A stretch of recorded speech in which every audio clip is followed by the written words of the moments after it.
All right, we're now in section 8.2, where we're going to continue talking about solving systems of equations. Now, we've already talked about one method of solving, which is graphing, where we can put both equations into slope-intercept form, y equals mx plus b, graph both of them, and figure out where they intersect. And the point that they intersect would be the solution to both equations, the system. Now let's talk about how to solve using what we call substitution. Now, there are a couple of different steps to use to follow when using substitution method. Number one, solve one of the equations for one of its variables. So pick either of the equations, and I need you to get it to say either x equals or y equals. It shouldn't matter which one. One might be easier than the other, but get one of the equations to either say x equals or y equals. Number two, substitute that equation into the other equation. Step number three, solve your new equation for that variable. Number four, plug your answer into one of the original equations to get the other variable, and then make sure you check your answer. Let's do a few examples so those steps make sense. Look at example 1 with me. Solve the following system by substitution. And it's really important that you understand how to solve using all three methods, so make sure that you practice all of them. Hopefully you've already practiced graphing. Now let's do a little bit of substitution. So remember, step number 1 was to get one of your equations to either say x equals or y equals. So we might have to use a little bit of strategy here to figure out which one is going to be easiest. So look at example number 1a. Look at the two equations and see which one you think is going to get it'd be easiest to get to have easiest to isolate one of the variables. Sorry. When I'm looking at these, I notice that the first equation has a 2 next to the x, which I realize that if I'm going to get the x by itself, I would have to divide everything by 2. And I noticed that if I divided everything by 2, I'm going to start to have some fractions. And if I can help it, I want to try to avoid fractions. If I tried to get the y by itself, I would have to divide things by 3, and I would end up with more fractions. So maybe I don't want to use the first equation. Look at the second equation. On that second equation, the y doesn't have a coefficient in the front, or really there's an invisible 1. But he's already kind of by himself. There's no coefficient to get rid of. So maybe that would be the easiest to solve for. I want to get that second equation to say y equals. In order to do that, we've got to move that negative 2x to the other side of the equation. Let's go ahead and add 2x to both sides so I can get that second equation to say y equals.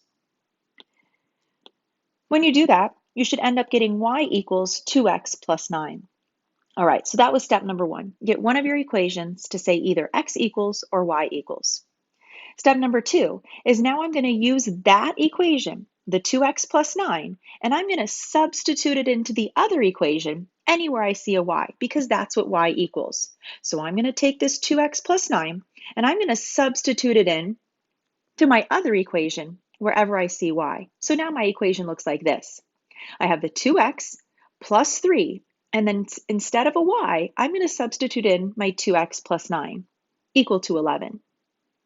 Now I have one equation with one variable that I can solve. Let's go ahead and distribute the 3 through. I end up getting 2x plus 6x plus 27 equals 11. I notice on this equation that I have two x's. They're on the same side of the equal to sign, so I should be able to combine like terms. 2x plus 6x is 8x. So now I have an equation that says 8x plus 27 equals 11. And now I can solve for x. I can solve for x by subtracting 27 to both sides.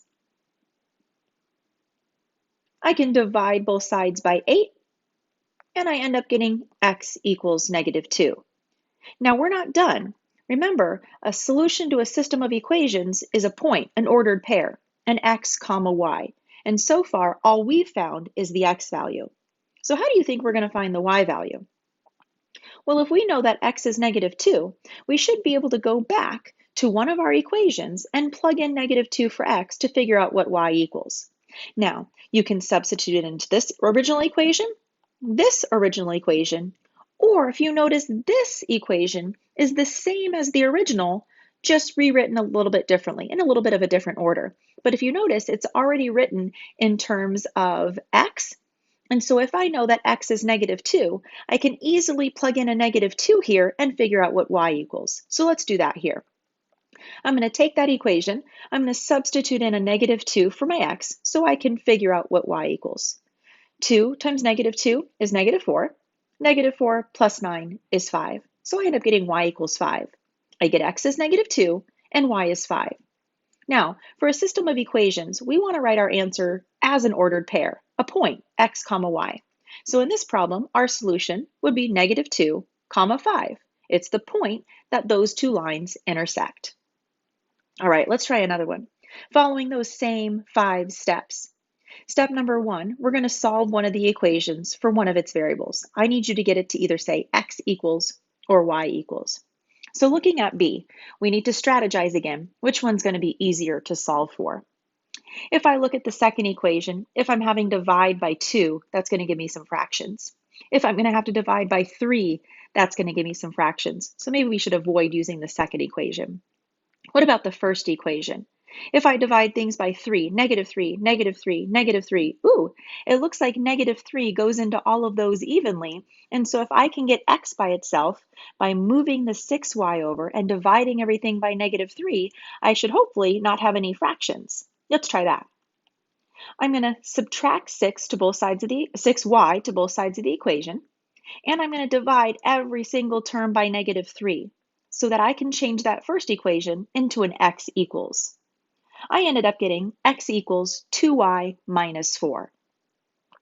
Now that I have that top equation written in terms of one of its variables, I can now take that 2y minus 4, that is equal to x, and I can plug that into my other equation wherever I see an x. So let's do that now. I'm going to plug that into my second equation wherever I see an x. So I end up getting 2 times 2y minus 4 plus 3y equals negative 1. Now, if you notice, I only have one variable now. I can go ahead and distribute and solve for y. Let's do that. Distributing the 2 through, I ended up getting 4y minus 8 plus 3y equals negative 1. I notice that I have a 4y and a 3y on the same side of the equal to sign, so I should be able to combine my like terms. That gives me a 7y minus 8 equals negative 1. Now I can solve for y by adding 8 to both sides. I can divide both sides by 7, and I ended up getting y equals 1. Remember, that's only half of the answer. If y equals 1, how are we going to figure out what the x value is? Well, let's go back and let's resubstitute it in. Again, you can substitute it into the first equation, the second equation, or, the second equation, or a version of either of those. So to remember, we use this, we manipulated the first equation and got it to look like this. That might be the easiest one to plug it into.